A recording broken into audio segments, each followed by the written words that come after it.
Om Swastiastu, perkenalkan nama saya Christian Valentino dari kelas C dengan NIM 230856101. Pada video ini saya akan menjelaskan soal nomor 6 pada ujian akhir semester mata kuliah algoritma dan pemrograman, yaitu membuat program Quickshort. Nah, ini adalah program yang sudah saya buat. Seperti biasa, dari kita mengimpor kelas dengan bintang, saya pakai di sini. Lalu memberi nama public class Quickshort. Ini untuk mendeklarasikan random sebagai angka untuk menginput angka random nanti. Nah, ini untuk sebagai kita memanggil fungsi scanner untuk membaca hasil yang diinput nanti. Nah, kita mulai dari mendeklarasikan integer n dan i. Lalu sistem akan mengeluarkan jumlah angka dua yang ini. Selanjutnya adalah n sama dengan input.next integer. Nah, ini tempat untuk kita menginput nilai n. Nah, kita menginput di sini. Lalu ini integer part sama dengan next integer n. Nah, kita mendeklarasikan part sebagai integer array di sini dengan nama part sepanjang n berarti 5 di sini. Lalu sistem akan mengoutput angka random ini, kan ini n plus angka random integer to string n. Dia mengoutput n yang kita isi, yaitu 5 di sini nih, dan angka random titik 2 yang ini. Lalu for ini melakukan looping for i sama dengan 0, i kurang dari sama dengan n min 1, i plus plus part i sama dengan random next integer 100. Berarti di sini melakukan looping untuk mengeluarkan angka random dari 0 hingga 100. Nah, ini yang dikeluarkan, yang ini. Lalu pada bagian ini sudah ini kita memanggil fungsi print, fungsi sorting, lalu mengoutput hasil titik 2 dan memanggil fungsi print. Inilah fungsi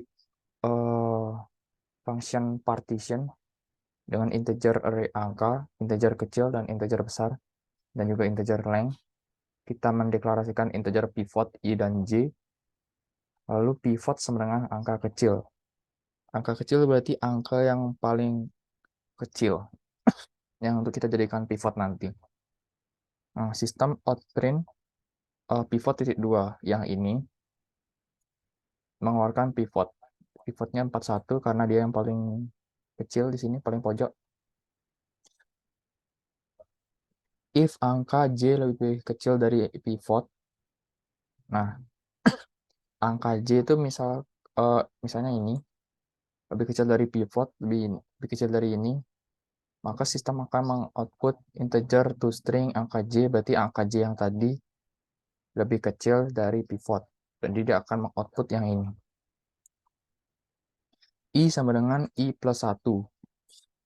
Sistem out print line tukar angka, titik-titik, angka i dan juga angka j. Maka ya tukar angka yang ini. Integer temp ini untuk temporary. Ini adalah tempat untuk pertukaran. Selanjutnya memindahkan pivot ke posisinya yang ini. Tukar 7 dengan 41.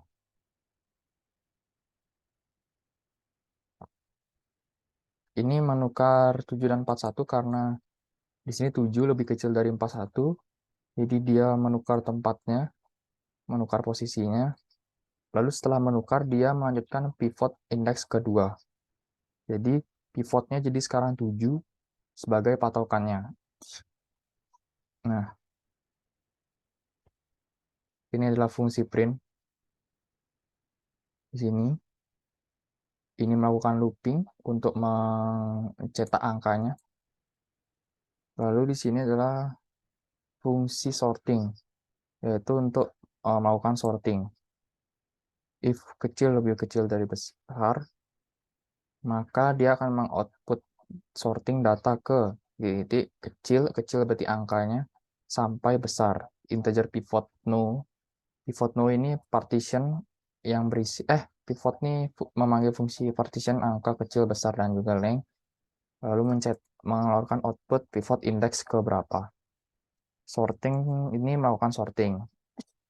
Nah, algoritma dari quicksort ini, dia menjadikan angka paling pojok kiri itu sebagai pivot seperti ini. Dia menjadikan 7 sebagai pivot, maka dia akan membandingkan dengan angka sebelahnya. Jadi 7 dengan 17. Nah, di sini apakah 7 lebih kecil dari 17? Jika iya, dia hanya berdiam diri di sini. Nah, selanjutnya apakah 7 lebih kecil dari 41? Selanjutnya sehingga selanjutnya. Nah, ini hasil yang sudah ditentukan, yang sudah dikeluarkan, di mana 7, 17, 41, dan 64, dan juga 77. Ini hasil yang dikeluarkan. Dia tuh melakukan sorting dengan pivot, yaitu dengan patokan.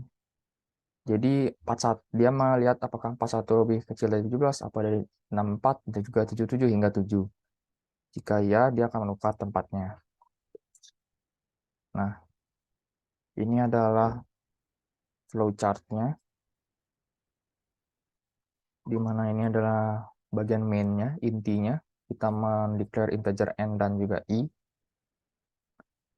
Lalu kita menginput n, kita mendeklar integer array part dengan panjang n. Lalu di sini looping untuk melakukan angka random dari 0 sampai 100. Lalu ini memanggil fungsi print, memanggil fungsi sorting, dan juga memanggil fungsi print lagi. Nah, ini adalah fungsi partition. Ada partition integer array angka, integer kecil, integer besar, dan juga length. Di sini kita mendeklar integer pivot i dan juga j. Pivot sebagai angka kecil, nah i sebagai kecil. Di sini melakukan looping, j dengan kecil plus 1 to besar. Berarti dia melakukan ulangan hingga paling besar. If angka j lebih kecil dari pivot, maka dia melakukan pertukaran tempat di sini. Lalu dia akan mengeprint hasilnya, lalu melanjutkan ini, melakukan pertukaran lagi di sini, lalu mengeprint hasilnya lagi.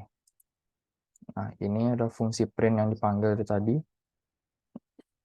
Kita mendeklar integer i, integer lalu melakukan looping, i sama dengan 0 to n-1, berarti dari 0 hingga n-1, tergantung n yang kita masukkan.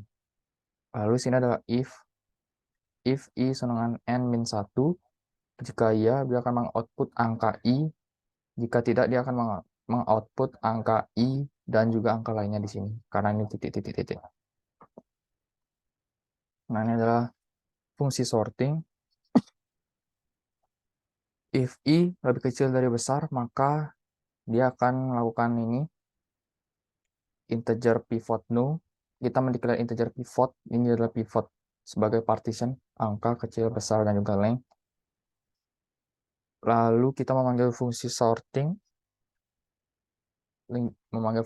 lagi, ini, call, lalu n. Semua itu digabung di fungsi min di sini. Sebagai penjalanan dari flowchart ini, kita coba ini. Ini bisa kita masukkan angka 5, jumlah angkanya kita minta 5. Nah, 5 angka random yang dikasih adalah 7, 10, 3, 4, 9, dan juga 86. kita mensorting data dari 0 ke 4. Karena dari 0 ke n-1, ini 0 sampai 4, kita menunjuk 7 sebagai pivot. Nah, kita membandingkan 7 dan angka lainnya. Nah, di sini ada 3 lebih kecil dari 7, maka dia menukar angka 3 dan angka sebelumnya. Kalau kita memindahkan posisi pivot ke tempat sebenarnya, yaitu jadi kita menukar di sini kan tadi 3 di sini berarti. Jadi kita menukar 3 dan 7 karena mereka dia lebih kecil. Nah, jadi 3, 7, 10, 49 dan 86. Nah, sekarang kita melanjutkan. Ini kan sudah terurut. Jadi kita mensorting data dari yang data kedua hingga data keempat yang ini. Jadi kita menunjuk 10 sebagai pivot, sebagai patokan, karena pivot lebih kecil dari mereka, jadi dia hanya mendiami dirinya sendiri. Lalu kita menunjuk pivot selanjutnya adalah 49 yang ini, sebagai patokan, dia melihat dari angka sebelah kanannya. Ternyata dia lebih kecil, jadi dia hanya berdiam di sini, tidak ada pertukaran. Nah, selanjutnya adalah pivot indeks ketiga, berarti yang terakhir, udah mentok, tidak ada perubahan lagi, jadi dia melakukan hasil 3, 7, 10, 49, dan 86. Sekian video dari saya mengenai Quick Short. Terima kasih.